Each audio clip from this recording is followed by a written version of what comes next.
Hey campers, George here, back in the man cave. Got me another sharp and shiny. Another one from Ganzo Knives, their Firebird series. It's this guy here. Haven't even opened it up yet. Let's check it out. Okay, so this guy is the FH924. They don't give their knives names or anything. They go by a numbering system. And apparently that works for them. For me, I'm terrible remembering numbers like that. And here it is here, straight out the box. I have not opened this. I have no idea what to expect. I know it is one of their newer models, kinda. And it got my interest simply because, let's see if it works. Here it is here. See that? And it has a thumb hole to open it. Oh, that's what I thought. Here it is here. And yeah, the reason I got it, this blade, the Wharncliffe, kind of like that. It's a great whittling blade, and I'm looking at the size of this knife, and it's not a bad size. It sits in my hand pretty well. Look at that. I think this might be a handy whittler. We'll see. So here it is here, and like I said, it's the 924, the FH, I believe. FH924, this is the gray model.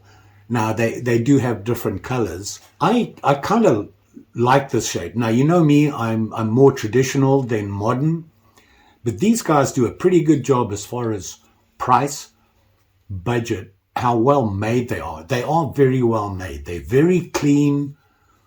You know, there's nothing catchy on it, anything like that. The only issue I have is that when you look at their knives, I'm talking about the Firebird series and Ganzo in general, they all look very much the same thing. It's so close. I can't look at one of their knives and go, oh, that's a 924. Because I'm like, I'm not sure, because it could be that one. Very hard to tell the difference between them. Not a complaint, just an observation. I do like their stuff. I think very clean. It's very clean. And they do a good job. The problem that I've had, the past two knives I've got from them, is this. It opened there. It seems that every time I get a new knife, I'll flick it open, and it stops. It doesn't feel smooth. And I was like, how do you fix that? But I figured it, there it is again. And I'm not very good with the open hole thing. That's the only thing that worries me. Unusual things about this is the clip. This style clip, it's a solid clip, but it's just unusual. It is, you can switch it to the other side. They say D2 steel. Great, it's a tool steel. Another reason I like them. But what gets me is they say D2 steel, stainless. I suppose it is. See, my thumb don't work as well as it used to. Here we go. G10 handle, so very grippy. You can hear it there. G10, very, very hard wearing. It takes a lot to wear one of these G10 handles down, and a lot of manufacturers have gone to that. It works well for them. This blade, D2 steel, Wharncliffe. Some people might argue that point and say it's more of a sheep's foot. I'm going to give it a Wharncliffe because it has a curve, a very slight curve on it going down. If it was a sheep's foot, I think it would be more straight and a little bit more vertical. I'm not so sure about the thumb hole. It is nice and big, very easy to access. I'm just not very good with my thumb. A while back, when I say a while back, way back when I was young and dumb, you can see here, I damaged my thumb, and it doesn't move as well as it used to, and this has this big bulge on here which restricts it. So not so much the knife, more me. But I will say that even with thumb studs and things like that, I've noticed with them, just a little bit of drop of oil in there normally sorts it out. I'm going to do that right now. Hold on.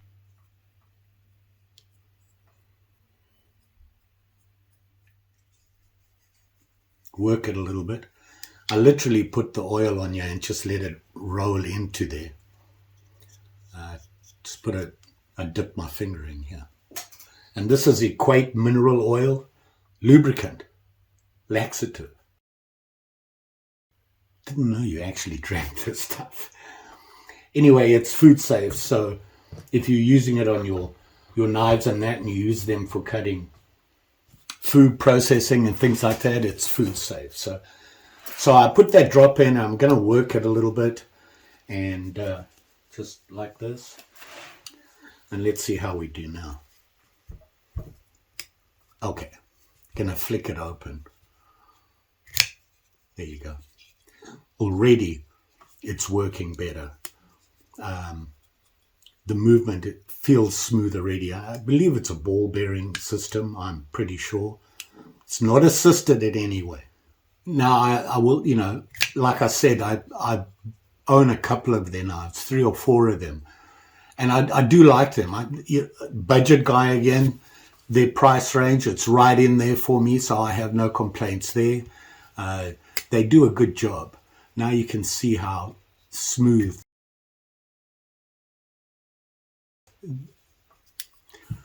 Now you can see how smooth that action is.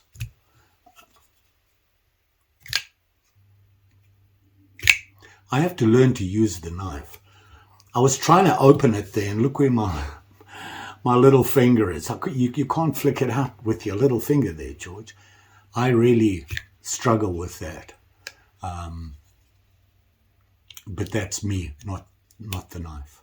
So you can see it pops out just fine when I get it right.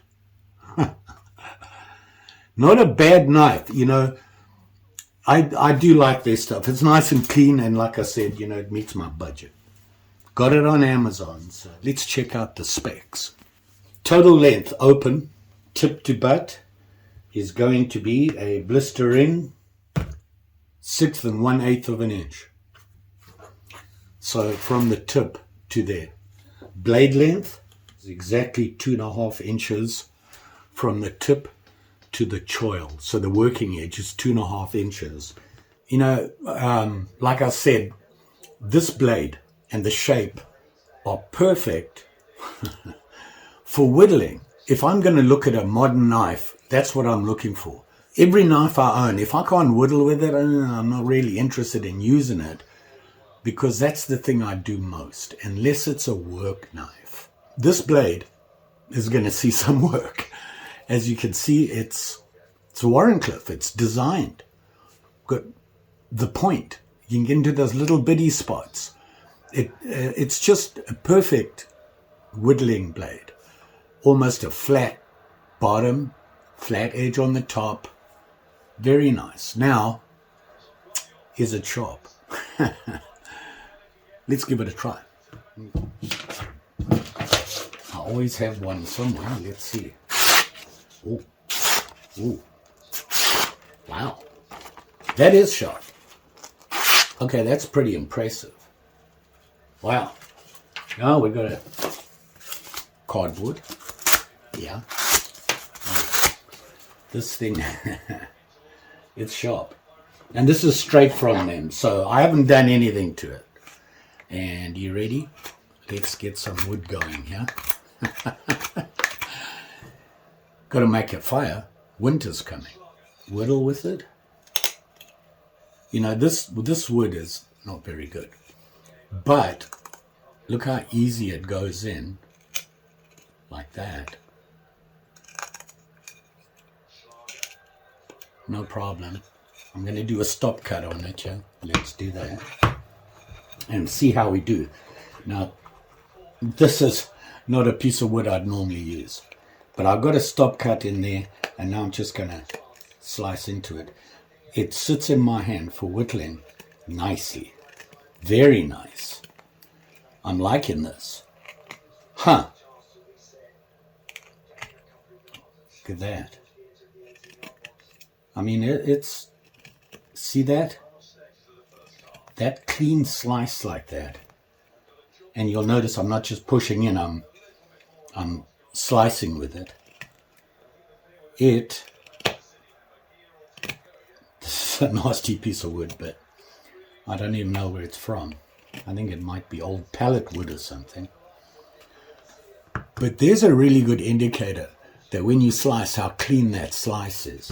Let me cut that edge, cut those pieces off. All I'm doing is just pressing down on them. Let's clean this up. Let's see how well it cleans up this edge.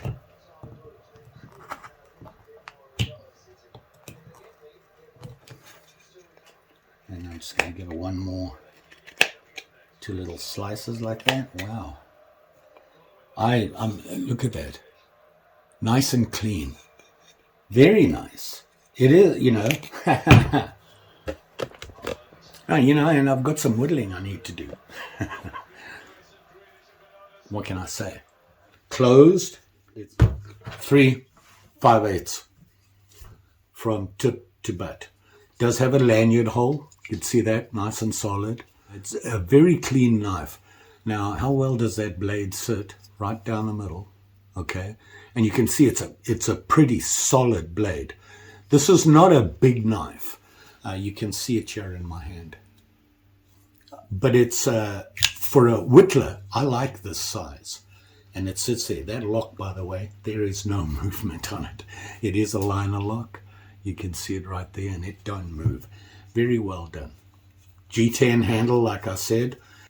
Now, one part of the description, it says D2 stainless steel. The other part just says D2. And then further on, they say D2 stainless alloy. So take your pick. You know, I just watch my blades. If it looks like they're going to get rust or something on them, I oil them up. Because I'm never sure these days with all these alloys and things that people are doing. It makes it kind of hard to understand what you're dealing with. Now, I will say that, oh, that's unusual. Look at this blade. I just saw this. Can you see it there, up here? It's a kind of, sort of false blade, but it's not. See that? It just thins out a bit there. Unusual. I think that's more looks thing than anything else. It is a nice shaped blade. It looks very nice. Oh, you know, I wonder if they did that. No, it doesn't feel very sharp to use it as a striker. I'm not a big fan of using a folding knife like this with a liner lock as a striker, because you're pushing on the back of the blade, and that makes me really nervous. You know, all you have to do is have the knife slip and your liner lock pop, you know, and you're in trouble. Like I said, the clip is just this. I call it a paper clip style clip, pocket clip, and it is reversible. It is tip up, obviously, and you know what? I kind of like their knives. I have to say, I'm very impressed with their knives. How much did I pay for this guy? Well, that much. And you know what? That's within my budget. You know, my limit is right about $30. So this is, you know, this gives me, look at this, I'm struggling again. It's not, you see, it's me. I'm hot. Maybe I should be showing people other things that don't have moving parts on them. Let me think. Fixed blade knife, hatchet, axe. I don't know. Look, there we go. This is me. It's not the knife, so don't get confused about it. Very few other people would have a problem with it. Look at that. It comes out. I can flick it out. Huh. See that? Came out. Huh. That's interesting. So there you have it there. The Ganzo Firebird pocket folding knife is what they call it, with a Warrencliffe blade, D2 steel, G10 handle, and reversible, well, not reversible, but movable pocket clip. Very nice. I like this. I really do like this knife. Nice size. Still can't get it to open though. Nope. Man, I'm bad at this. Come on, you can do this. It's me. I'm doing something wrong. So can I flick it open? Yeah. I think I figured it out. Let me try that again. Yeah. If you want to just slide it open, you can put your thumb anywhere in that hole. See how big that hole is? So if I want to just pop it open and then lock it in like that, no problem. If you want to flick it out, you need to be right at the top here. So let me show you. See, just like that. I finally figured it out with my stubby grubbies and whatnot. Here's the blade, a closer look. Okay. Now Firebird knife, and it says D2 steel, and it gives the model number. On the other side, it has the Firebird logo. That's it on there.